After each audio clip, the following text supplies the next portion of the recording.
This presentation is all about how a CPU works, hardware plus software parallelism. Classical computing is essentially the digital computer. Almost every computing device on the market today is a classical computer. Operate in serial, in other words, executing various instructions extremely fast in order, but to average user it appears to be running them in parallel, meaning instruction at a time. Classical computing is another name for binary computing. In this traditional approach to computing, information is stored in bits that are represented logically by either A0 off or A1 on. Today's processors, including x86 and ARM processor, support classical computing. Central Processing Unit or CPU, the brain of the computer, has built-in memory, principal part of any digital computer system, generally composed of the main memory, control unit, and arithmetic logic unit. Random access memory or RAM. This is where the CPU accesses stored information it needs. Is a computer's short-term memory. None of your program, files, or Netflix streams would work without RAM, which is your computer's working space. Cache has built-in memory, is considerably smaller than the RAM, with sizes ranging in the order of 32 KB to 8 MB. Is to give the CPU the information it needs immediately. There are various methods implemented to determine what goes on the cache, write to cache from memory, what should kept on the cache, keep data on cache, and when it should be written back onto the RAM.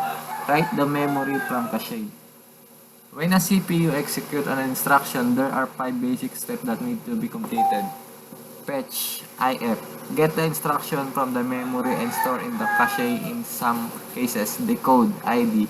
Get the appropriate variables needed for execution of the instruction. Execute, EX. Compute the result of the instruction. Memory, MEM. For instruction that require a memory, read or write operation to be done. Write back, WB. Write the result of the instruction back into memory. As a note, most modern processor can execute billions of clock cycles per second. For example, a 3.4 GHz processor can execute 3.4 billions of clock per second, meaning the resources of the CPU are wasted. That's why pipelining is introduced. Pipelining is the process of accumulating instruction from the processor through a pipeline. It allows storing and executing instruction in an orderly process. It is also known as pipeline processing. Pipelining is a technique where multiple instructions are overlapped during execution. Superscalar processor. Superscalar processor describes a microprocessor design that makes it possible for more than one instruction at a time to be executed during a single clock cycle.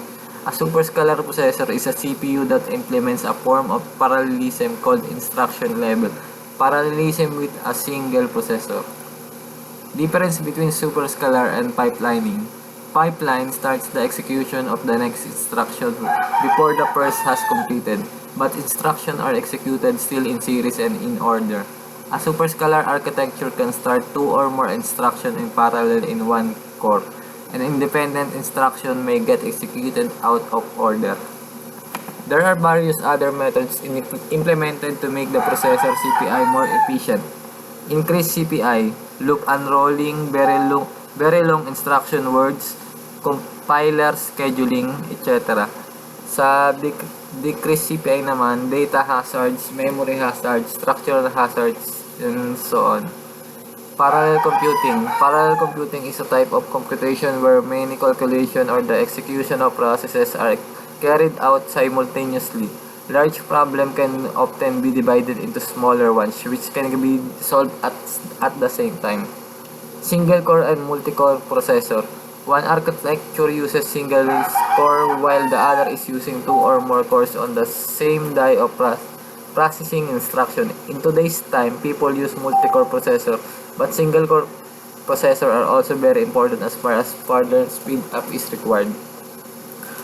Hardware level parallelism is a function of cost and performance trade-offs.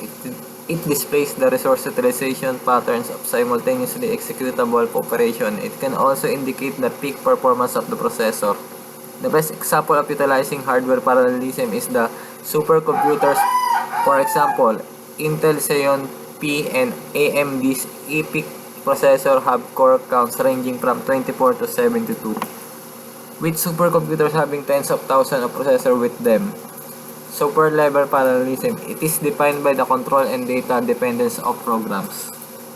Multithreading. In a computer architecture, multithreading is ability for central processing unit or a single core in a multi-core processor to provide multiple threads by execution concurrently supported by the operating system. This approach differs from multiprocessing.